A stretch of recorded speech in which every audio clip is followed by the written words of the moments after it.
Hello विद्यार्थी मित्रांनो, मागच्या लेक्चरला आपण रोलिंग मोशन म्हणजे काय ते शिकलो होतो.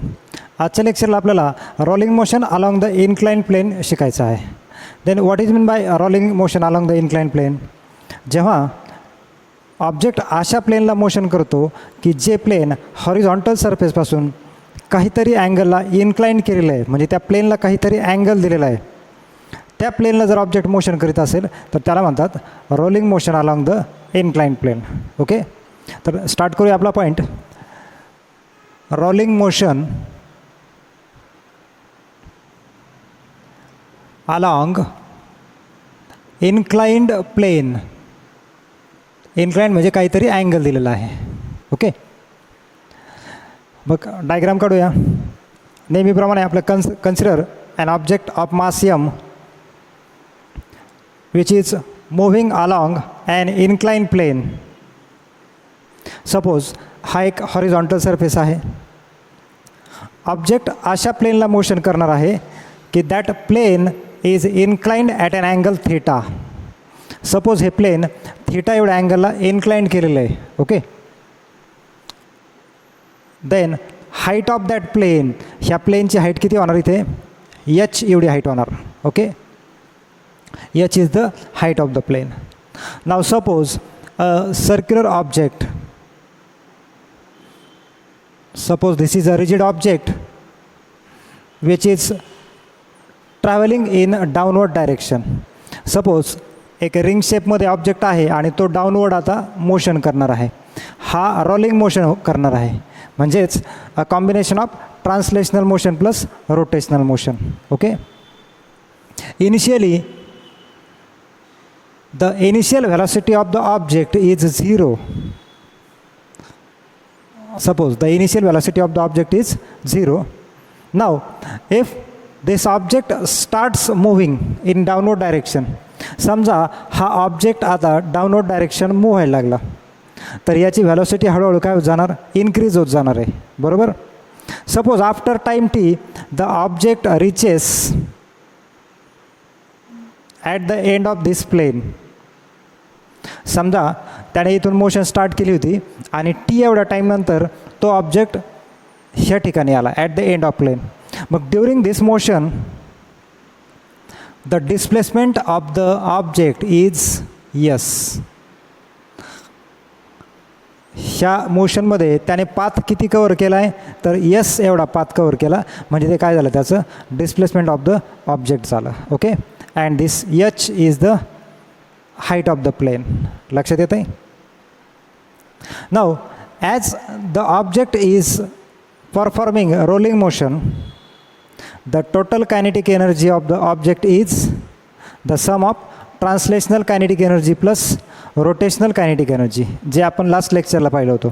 ज्या अर्थी हा ऑब्जेक्ट इथून इथपर्यंत रोलिंग मोशन करतो आहे, म्हणजे combination of translational plus rotational motion, म्हणजेच टोटल एनर्जी काय असणार त्याची? Total kinetic energy is equal to translational kinetic energy plus rotational kinetic energy असणार. ओके, म्हणजेच काय? Half mv² plus half I omega square. लक्षात येतं आहे? हा पॉईंट आपण कालच पाहिला होता. Half mv² plus half I म्हणजे mk² असतं, आणि ओमेगा कालच सांगितलं V equal to R omega असतं, म्हणजे ओमेगा इक्वल टू काय येतं? व्ही अपॉन आर येतं. बरोबर. म्हणजे हा ओमेगा² किती येणार? v² बाय r² येणार. हा हाफ mv² कॉमन घेतला तर इथे काय राहतं आहे? 1 प्लस हाफ mv² कॉमन घेतल्यावर 1 plus k² by r². This is total kinetic energy. Total kinetic energy of the object performing rolling motion. Okay, now हा ऑब्जेक्ट हॉरिझॉन्टल सरफेसपासून एच एवढ्या हाईटला आहे. मग ऑब्जेक्ट जेव्हा ह्या ठिकाणी असेल तेव्हा त्याची टोटल एनर्जी काय असणार? पोटेन्शियल एनर्जी असणार. बरोबर का? ऑब्जेक्ट जेव्हा एच एवढ्या हाईटला असतो तेव्हा त्याची टोटल पोटेन्शियल एनर्जी असते mgh. 11th स्टँडर्डला आपण शिकलो आहे. त्याची टोटल पोटेन्शियल एनर्जी किती असणार? Potential energy is equal to mgh असणार. ओके. बट जेव्हा ऑब्जेक्ट ह्या ठिकाणाहून मोशन स्टार्ट करतो that potential energy is converted into kinetic energy. बरोबर. म्हणजे जेवढी पोटेन्शियल एनर्जी लॉस होणार तेवढीच कायनेटिक एनर्जी गेन होणार. म्हणजेच loss in potential energy is equal to gain in kinetic energy. Okay. Therefore we can write mgh equal to total kinetic energy half mv square 1 plus k square by r square. This mm get cancelled. 2 इकडे cross multiply केला म्हणजे terms arrange करायच्या फक्त. 2gh हा 1 plus k square by r square इकडे येणार. 1 plus k square by r square is equal to v square असं राहणार. Okay. By taking square root on both side, दोन्ही साईडचं स्क्वेअर रूट घेतलं तर v इक्वल टू काय राहणार? 2gh upon 1 plus k square by r square. This equation gives the speed of object performing rolling motion. जेव्हा object inclined प्लेनला rolling motion करतो तेव्हा त्याचा स्पीड किती असतो? तो असतो √2gh upon 1 plus k square by r square. लक्षात येतं आहे? एक पॉईंट आपण कॅल्क्युलेट केला speed of the object.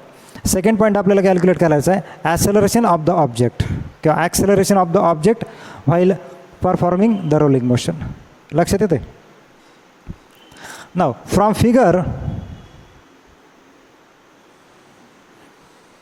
Figure sign theta. मी जर साइन थेटा घेतला तर साइन थेटा इक्वल टू काय असतं? अपोजिट साईड अपॉन हायपोटेन्यूस असतं. Sine theta equal to opposite side h upon hypotenuse s. Sine theta equal to h upon s. Therefore हा s equal to काय होणार? h upon sine theta होणार. लक्षात येते? The displacement of the rigid body, the displacement of the body is s equal to h upon sine theta. म्हणजे during time t ती body किती displacement करणार? h upon sine theta एवढं displacement करणार. Okay. लक्षात येते? Now according to kinematical equation. 11th स्टँडर्डला आपण एक कायनेमॅटिकल इक्वेशन शिकलो होतो. v square equal to u square plus twice as. लक्षात येते? हे कायनेमॅटिकल इक्वेशन आपण 11th स्टँडर्डला शिकलो होतो. v square equal to u square plus twice as. म्हणजेच याचा अर्थ काय? Therefore this twice as is equal to काय असणार? v square minus u square असणार. Twice as equal to v square minus u square. लक्षात येते? आपल्याला यातून ॲक्सेलरेशन फाइंड आउट करायचं आहे. Therefore twice as equal to v square. v स्क्वेअरची व्हॅल्यू किती आली बघा? 2gh upon 1 plus k square by r square.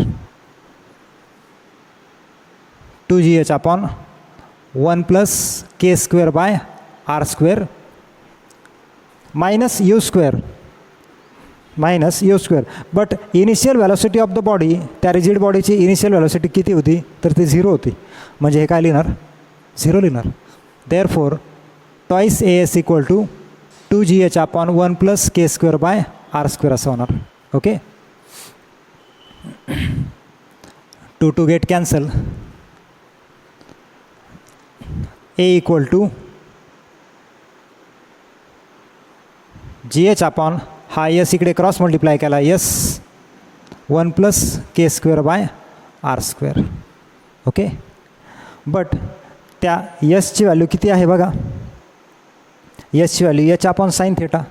He value जर आपण ह्या ठिकाणी सबस्टिट्यूट केली तर a इक्वल टू काय होणार? gh अपॉन यसची व्हॅल्यू एसची value h upon sine theta 1 plus k square by r square. h get cancelled.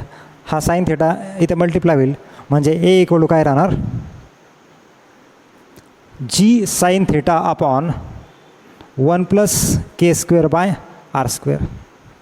This equation gives the acceleration of particle performing rolling motion along the inclined plane. हे equation तुम्हाला काय provide करतं? Acceleration of the rigid body which is performing rolling motion along the inclined plane. Okay, लक्षात येतं आहे? तर आपण पॉईंटमध्ये काय शिकलो आहे? एक सर्वप्रथम रोलिंग मोशन म्हणजे काय ते शिकलो. रोलिंग मोशन म्हणजे काय? Whenever the rigid body is performing rolling motion along the inclined plane, काहीतरी अँगलला वर प्लेन घेतलेला असेल आणि तिथून बॉडी मोशन करते. ह्या पॉईंटमध्ये आपल्याला 2 कॅल्क्युलेशन करायचे होते. एक velocity of the rolling body आणि second acceleration of the rolling body. Okay, तर व्हॅलॉसिटी किती येते? V = √2gh/1 + k²/r². आणि ॲसेलरेशन किती येतं आहे? g sin θ/1 + k²/r². लक्षात येतं आहे? अतिशय सिंपल पॉईंट आहे. होप सो पॉईंट क्लिअर झाला असेल. Next point will see in next lecture. Thank you.